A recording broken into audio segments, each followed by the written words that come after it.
tell by the snow that obviously we're not in Abilene anymore. I'm with Abby Stiles, and we are in South Dakota. And it is -4 degrees, and we are here for a very special reason, and we're going to show you why in just a moment. It's a secret, but it's really cool. We're going to show you. We're going to have a lot of fun. And back in Abilene, and we've got a little warmer climate, so I'm going to show you what that whole trip was all about. And I'm here in the quarantine area of our hospital, and check out what we've got down here. Hey, Doug, I think you should go out of town more often. This is what I get from my producer. I'm here with Lenka. Right. Now, Lenka, cougars. They are incredible. Now, there are 2 right here. There's a 3rd one who's in the other area of the cage. Where did they come from? Tell me more about this, because I know you went out of town for these guys. I did. We went all the way to South Dakota for these guys. And these were orphaned by their mother. Now, their mother was taken in a hunt. It was a legal hunt. But the babies were orphaned.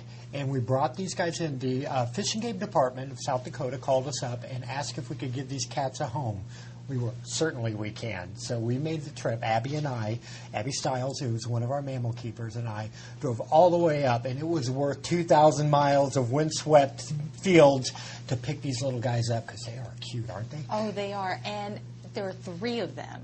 Right. How unusual is it to have triplets? Well, in the cougar world, anywhere from 2 to 3 is the normal amount of little cougarlings, and I call them cougarlings, and it drives the staff nuts. But they're just so cute. You got to give them a cute little name. Mm-hmm.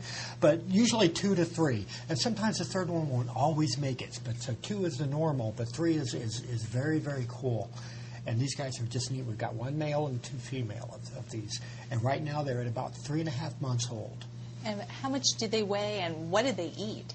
Right now they're weighing about 20 pounds apiece, and right now they're feeding on a meat diet and also a canned diet that's made especially for zoo cats. It's called Zupreme, and especially made up. It's got all the vitamins and minerals and everything that they need. So they're not on the bottle anymore, or not on a formula diet anymore. So they are on a meat diet, and we feed them twice a day. We monitor exactly how much they eat, because it's very critical. Right now they're in quarantine.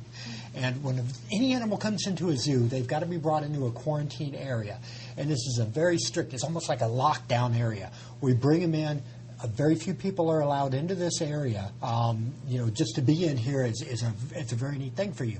Oh, yes. A lot of my staff isn't even allowed into this area because we can't really track things into this area that we want them to catch. But then again, these cats might have something that our other zoo animals might be able to be transmitted to them. So we want to be sure that everything's clean, everything's comfortable.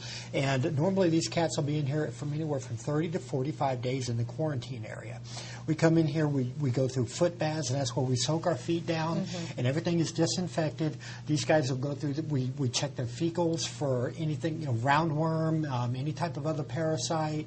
They'll get vaccinated. They'll go through the whole regime of a battery of tests until we know they've got a really super clean bill of health before they can go out into the collection with the other animals. So it's going to be a while before really anybody, even some of my own staff, gets to see these animals. And certainly before the public gets to see them, except for the viewers at home. Right. But before some of the other people get to really see these animals yet.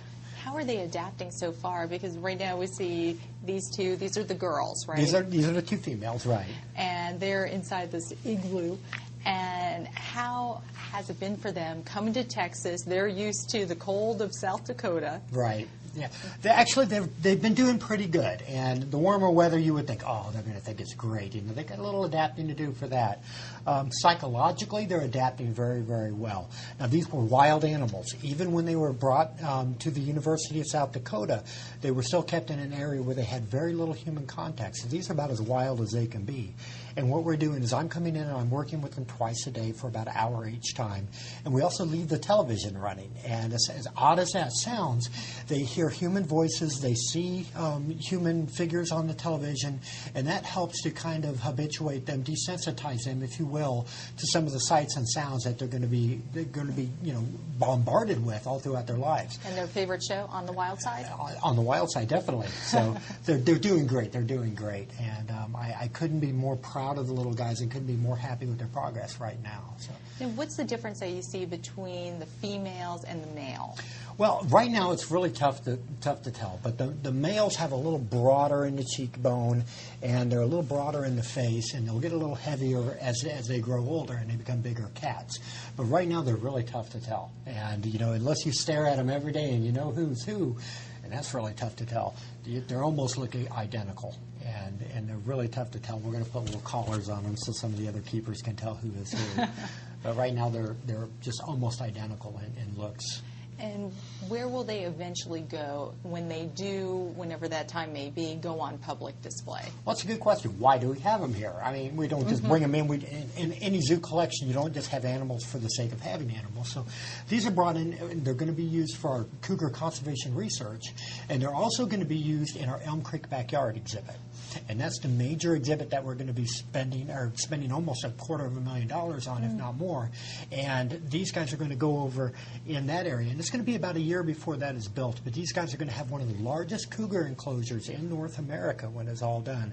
Abilene is going to have one of the finest cougar facilities all throughout the country. So it's going to be phenomenal when it's all done. The big question is, how big do these guys get? What are they going to look like in the long run? And, I'm wondering that. Yeah, because right now they are just so cuddly, and even though they're wild animals, you can't really cuddle with them. Well, they're going to get to be big cougars.